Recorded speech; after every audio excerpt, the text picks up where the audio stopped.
Hey guys, so I'm going to do a quick update on the snakes that I own right now. I just did an update of everything that I owned in my last video. It was just real brief, and this is probably going to be another short video, but this will be specifically for the snakes, where the other one was more or less specifically for the new dwarf caiman. If you're interested in seeing that video, that was just posted on my, almost said on my story, that was just posted to my channel. So if you've been following my channel for a long time, this is honestly one of the few snakes that I've kept for a very long time. She is actually a survivor of an incident. I went on vacation to California, and I brought home some pets. And when I set their enclosures up, I accidentally knocked the heat probe right off of the tape. So I didn't check on the snakes for like a day or two because I fed them, I watered them, changed their papers. The day I got home, I knocked the probe off the day I got home. Probably didn't check on them for a few days. Came down, and there were some 300-degree cages. Hers was one of the hottest of the cages, and she was 100% fine. She's been fine since. She's still a little wimpy, but she's starting to put some really, really good size on her. She's a good length. She's probably close to breeding size. I'm not too interested in breeding ball pythons. Never really have been, honestly, but she is a ghost. I won her in an auction on Facebook, and it was her and a yellow belly, I believe. It might have been like pastel yellow belly, actually. You can check my videos if you want to actually really know, because I did get them at the same time. But yeah, as far as my channel goes, she is the oldest snake that I have. Alright. Fan favorite, just because I might get bitten. He needs water, too. What an adventure. This is my purple albino golden child. I'm not going to get close to him, because as you can see, he's a bit of a pill. Sorry I'm shaking this around so much. Bit of a pill. Beautiful, beautiful animal, though. He did just feed, so his response is still a little high. Beautiful eyes. Beautiful pattern. He's putting on some love. Oh, you can see that big old lump in his belly. Right about there. Fatty. Starting to get some size. This is a mainland. I did own two other reticulated pythons, actually. It was a just plain purple albino, I think 60% dwarf, and I also had a female. She was 40% Jampea, which is, it puts some good sheen on them, but more than anything, it's just a smaller locale of dwarf. But since she was only 40%, she would have gotten mainland size. Now this is a mainland. We're feeding him once a week. He's just now getting up to rats. We're not trying to power feed this guy, but we do feed him, obviously. I just want to make that known to all retic keepers or all future retic keepers. Just not feeding your snake is not a good way of maintaining size. You can go ahead and check my channels. He was probably only 5-6 feet long, probably only about this thick, and he was several years old. But he was fed regularly. He was fed appropriately sized meals. There's no reason you can't keep a reticulated python at around the size of a boa, if it's a male. Females are a little bit different. If you do want something, like I said, the size of a boa, do look into some of the dwarf species.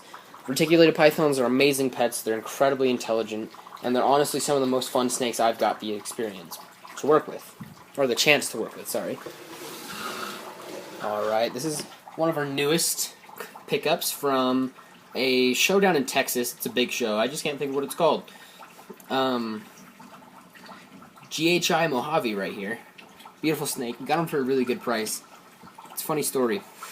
I was down at this show in Texas with my dad, and I was walking around. I was picking up a few things for myself, and I come back to see my dad at the table where this guy was being sold.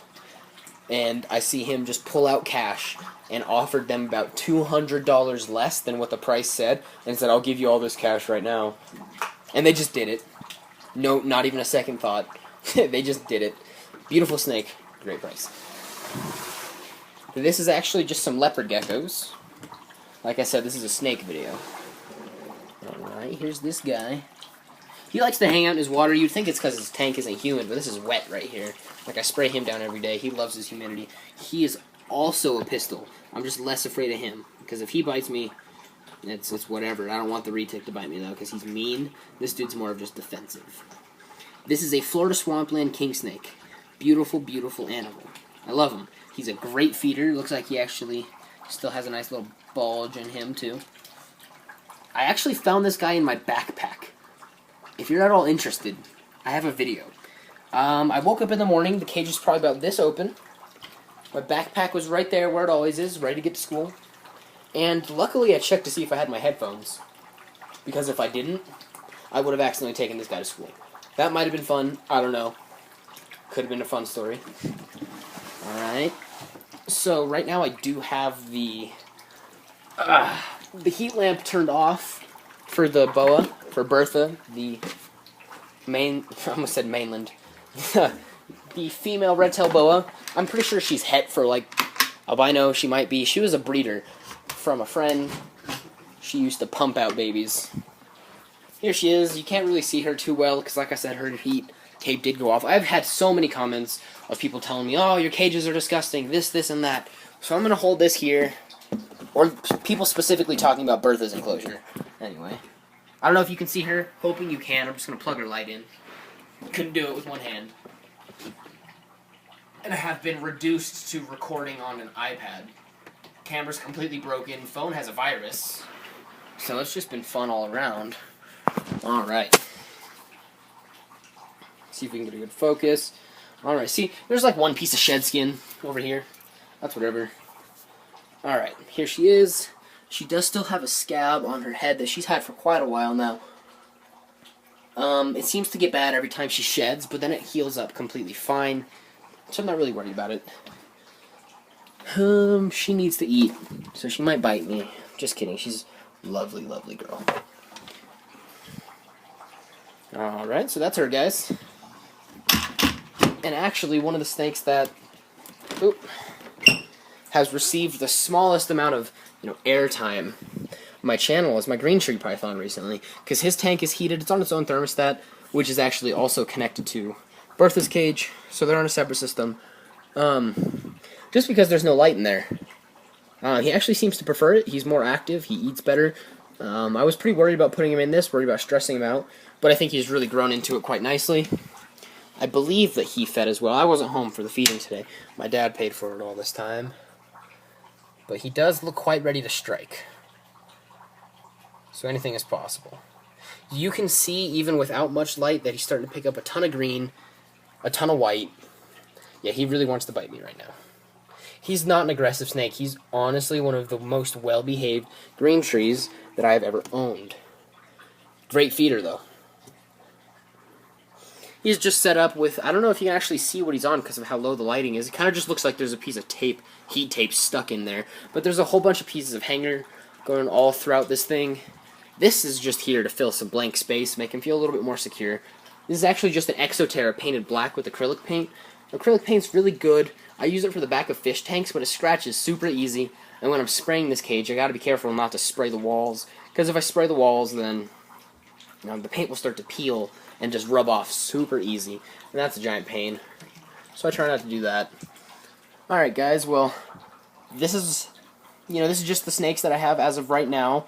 I also have, like I said, the 2 leopard geckos, a male panther chameleon, a Cuvier's came in now, 125-gallon African cichlid tank, and a 400 to 500-gallon pond. And it's finally starting to get warm enough that I've turned the filters back on, started treating it, I did a huge cleaning on it, and I'm feeding everybody slowly. So I'll be getting to videos on that shortly. I've had it for a while, there are videos of it up. So thank you guys for watching, and I will see you next time.